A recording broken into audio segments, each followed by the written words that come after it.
Welcome to the B Sound Podcast. Today is September 24th, 2021, and we are here with another Friday solo podcast. Gosh, it's just so interesting, this whole podcast journey.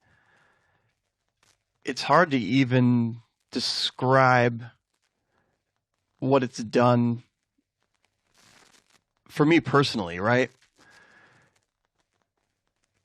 Well, before I get into that, let's just go ahead and we'll talk about what we're going to talk about today. I think that's important to kind of just let you guys know, hey, this is what we're here to talk about and discuss it. So I don't have too much to discuss today. I wanted to discuss, first of all, the main topic I want to discuss today is how it is the anniversary, the 30th birthday of Nirvana's Nevermind and Red Hot Chili Peppers' Blood Sugar Sex Magik. And those are two albums that I think are essential if you're into the kind of music that I'm into, like the rock kind of music or whatever. If you're someone who wants to study audio production too, they're great springboards to listen to and kind of understand how those two styles work for production and, for songwriting and things like that as well.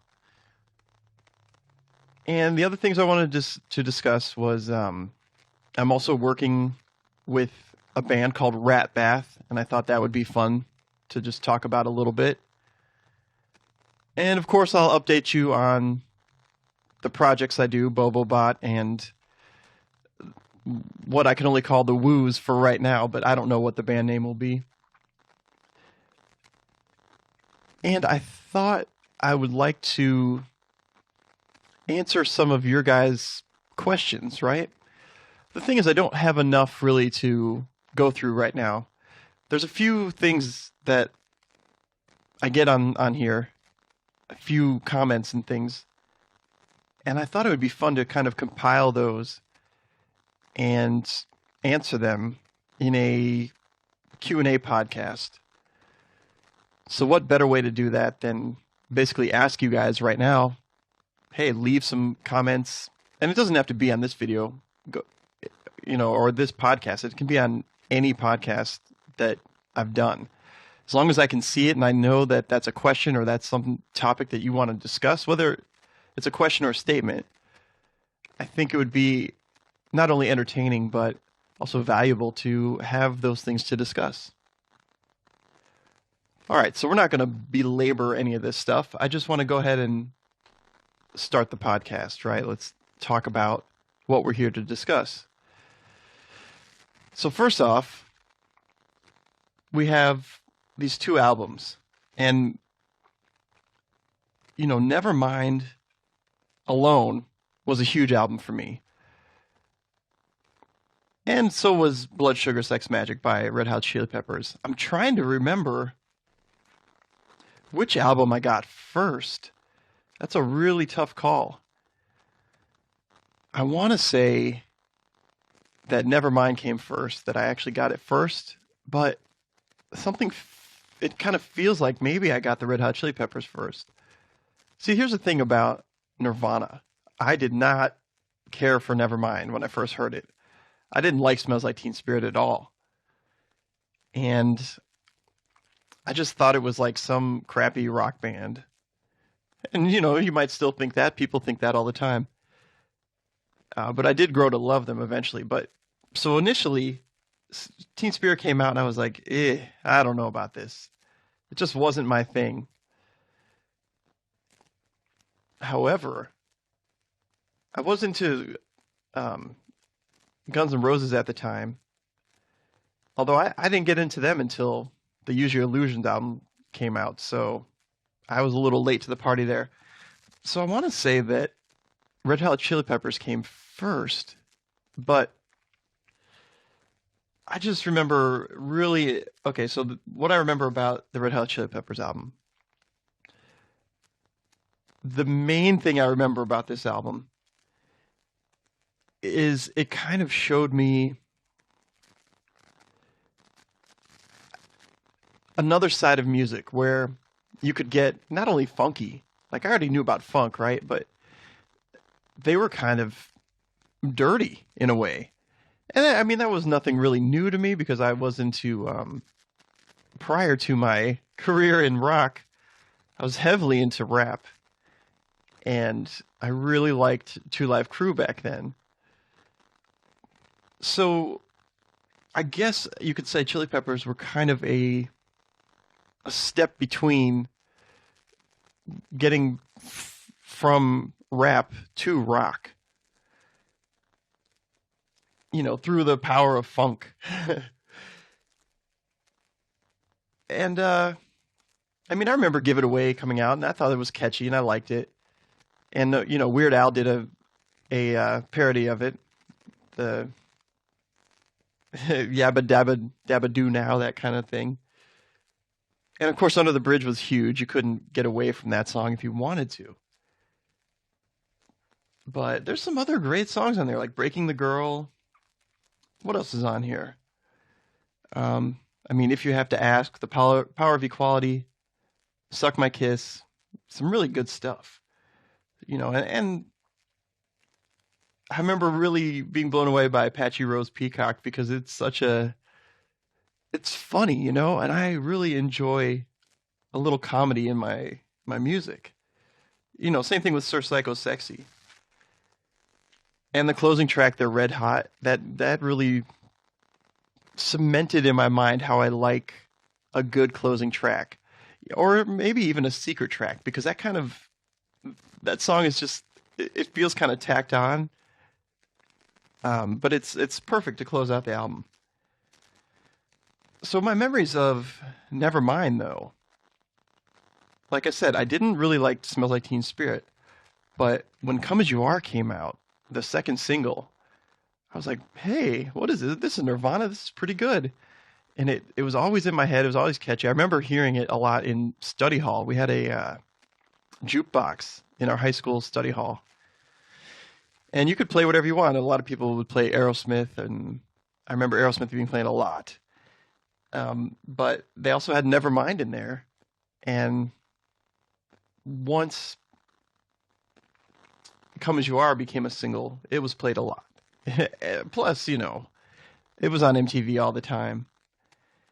And to be a child of the 90s, you pretty much were synonymous with MTV. It was just, if you had cable, you'd watch MTV. I got into rap through Yo MTV Raps and embraced the alternative scene through shows like Alternative Nation and gosh, I'm blanking on the big one that they had.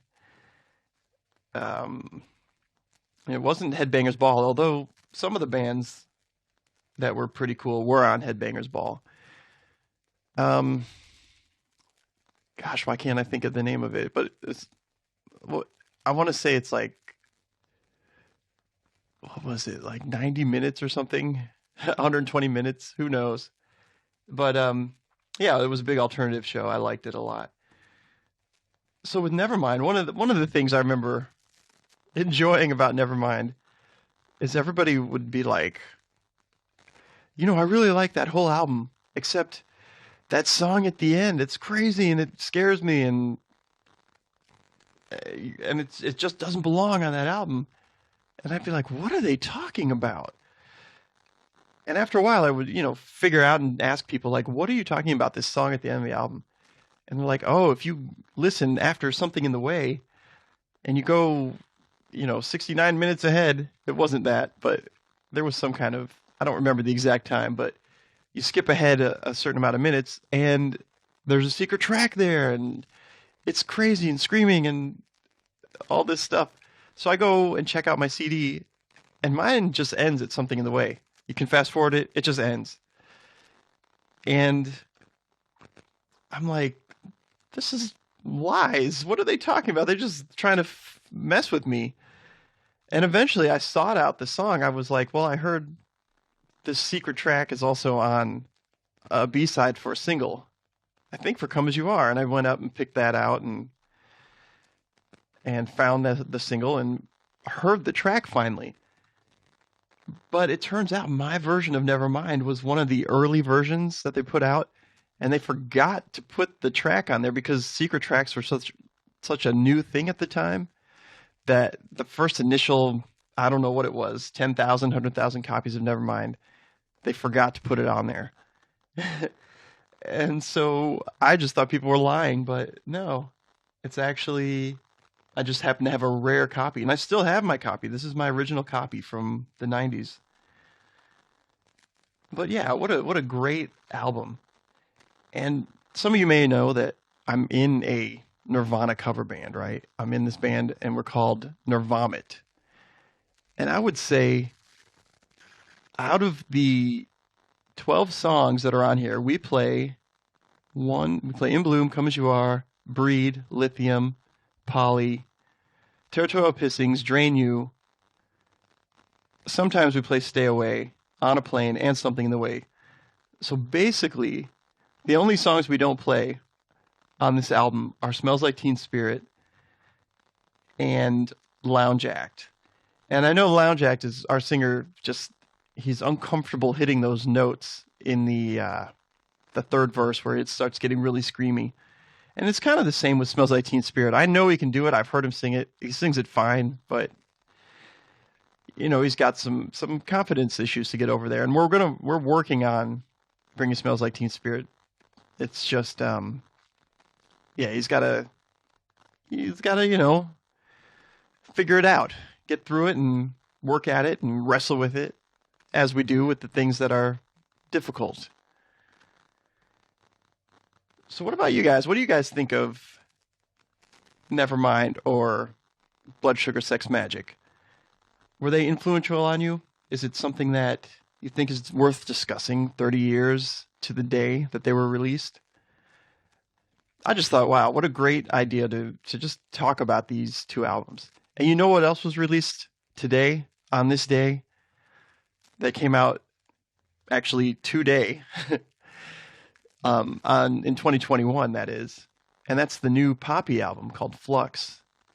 And I gave it a good listen today, one listen through. I've already heard the singles, and I think all three of the singles are brilliant. I really like them.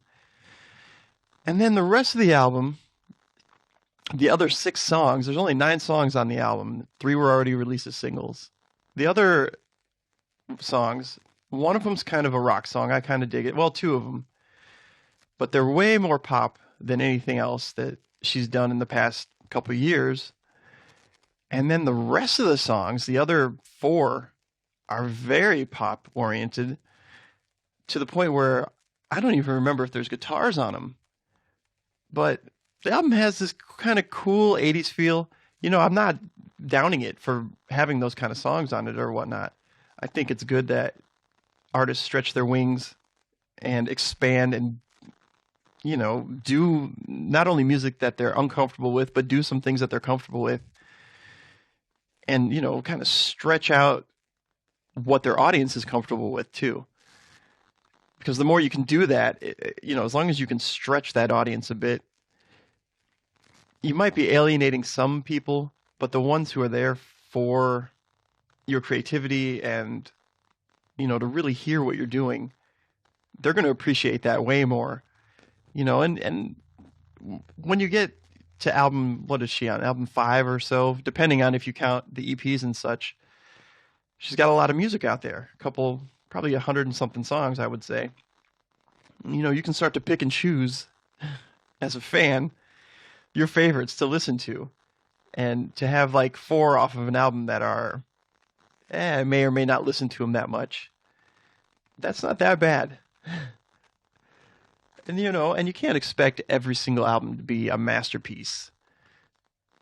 Which I do think this has masterpieces on it, but I don't know. I mean, I have to give it a little more time, right? I've only listened to everything once, and it's important that we, as listeners and as artists ourselves, give things more of a chance than just once, right? Because how many times have you listened to a song and been like, I don't know what I think of that. In fact, I haven't listened to much of the new Kanye West, but several people who I've spoke to said that the album's kind of so-so until you listen to it a second time. Then you start picking out things that you like. And by the third, fourth, fifth time, you're into the whole thing. It's just like you're in it and you love it.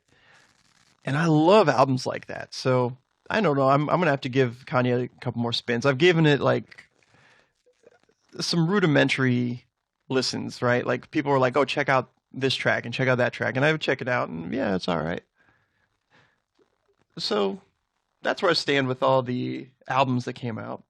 All right, so let's talk about engineering, audio engineering. So currently I'm working with a band called Rat Bath.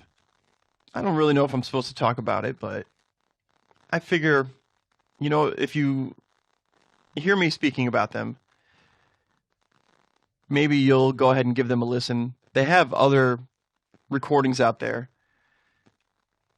but we're working on an album together, and they're recording their own tracks and sending them to me to process and mix and, make it sound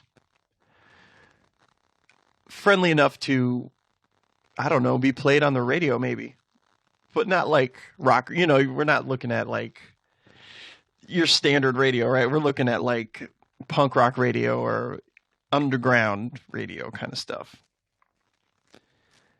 And we worked on a single. They wanted to release a single before October 1st. And they sent me some tracks a couple days ago. And I probably spent a good, I want to say at least 9 or 10 hours on the track, perfecting it, and going back and forth, sending it to them and back. And it's such a fun little tug of war, to be able to, well, first of all, taking these tracks that are very raw and, not so polished, and kind of give them the shine that they deserve. And what I mean by that, it's not necessarily like, hey, let's put this on the grid and make it sound perfect and all this. No, what I'm saying is you want to carve a lot of paths with your EQ and such so that everything can be heard properly. That's all. And once you can, and I'm not saying that I don't tighten things up too, because there was some parts that, I don't know, like a bass line or something wasn't matching up with the drum line, and I might move a note or something over so that it hits a lot harder and better and just sounds a little more solid. Because from what I can tell, these were recorded pretty much live in a room together. Which kind of makes audio engineering a bit more difficult sometimes, because you're fighting a lot of, what's the word I'm looking for? You're fighting a lot of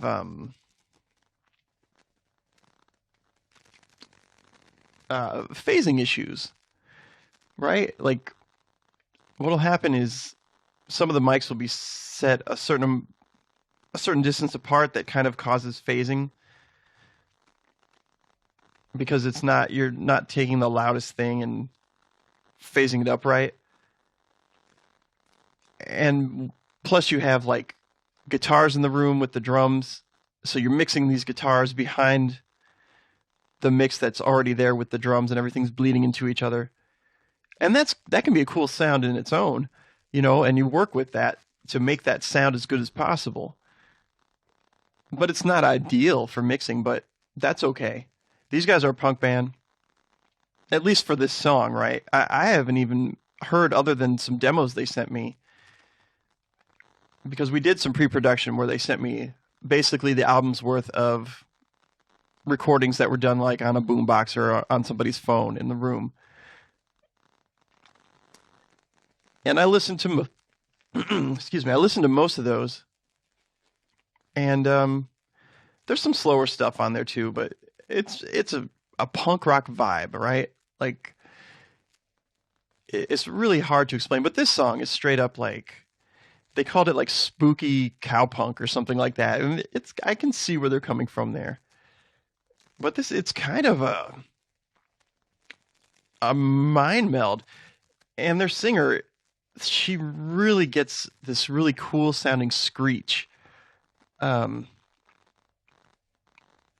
I really just enjoy the way the voice sounds and the way that she like emits these vocals, right? So that's something to look forward to, right? The single should be out October 1st. I'll probably end up sharing it on here if you guys are interested. And yeah, that's some exciting stuff. I'm really enjoying working with these guys so far. So next up, I just wanted to speak a little bit about the Woos and about the Bobobot project. Now, there's not too much to say about the Bobobot project right now. I'm still working on songs. I've thrown away 2 or 3 songs already. And it always seems to come down to the wire, right? It always seems to be like, well, you have time to work on it, and then you start working on it, and it's like, well, I got time to do a different thing. This isn't quite right. And I did that 2 or 3 times, and it's like, man, I really got to buckle down and get something. Even if it's not perfect, at least get something in the can instead of just throwing away a song after you lay down a track or two. And so I got really serious about it. In a way, I got really serious about it. I ended up writing out a journal and figuring out what my issue was. And it's that classic old thing where you're afraid to write a shitty song. It happens all the time. That's what I figured out. So I just have to put aside that fear, write a shitty song, and if I don't use it, I don't use it, and I'll have to write something else, and that's fine. But you can only write 3 or 4 shitty songs before one of them is like, hey, that's not so bad. And you can build upon that. So speaking of songs and songwriting, the Woos got together. And see, this is how this kind of stuff works. The Woos got together last night, which is the band I'm in with Dick Boots and my buddy Jeremy Kinn. And we wrote a new song. And I laid down some scratch vocals last night while we wrote it. And today I went ahead and finished those vocals up, and boom, brand new song. It's pretty cool. I need to still mix it because my scratch mix kind of blows right now. But I was just done with music for the day because it's a lot of work. I probably put, I would say, well, let's see, I woke up. Okay, so I probably put 9 hours into this today. 9 hours into music total. So, yeah, Fridays are interesting for me because of that, because we do Woos on Thursdays, and I'm always excited about that song. And so Fridays become like obsession with getting that done, on top of the work I normally have to do every day anyway. So, yeah, a little glimpse into my life here.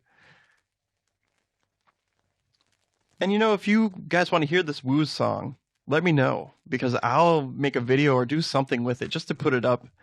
I don't think it's our best song by far, but any of these songs, to me, if one person digs it, I don't see why I couldn't put it up for you guys. It's like we're not making it for anybody in particular, just to kind of make it because we love doing it. But that doesn't mean we can't share it with anybody who's interested or wants to know what music sounds like that is being made in a vacuum.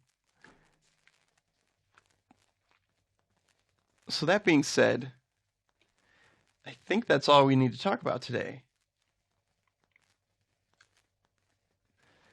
Yeah, so upcoming on the guest podcast, I know we have Linda the Gamer Girl coming up. We had a conversation about YouTube and video games and gaming on YouTube and what it's like to be in her shoes doing what she does. And that's a pretty interesting conversation in itself. I think that you guys will get some value out of that and enjoy the conversation there. And then I also had a conversation recently with James Cross, and that'll be the following week.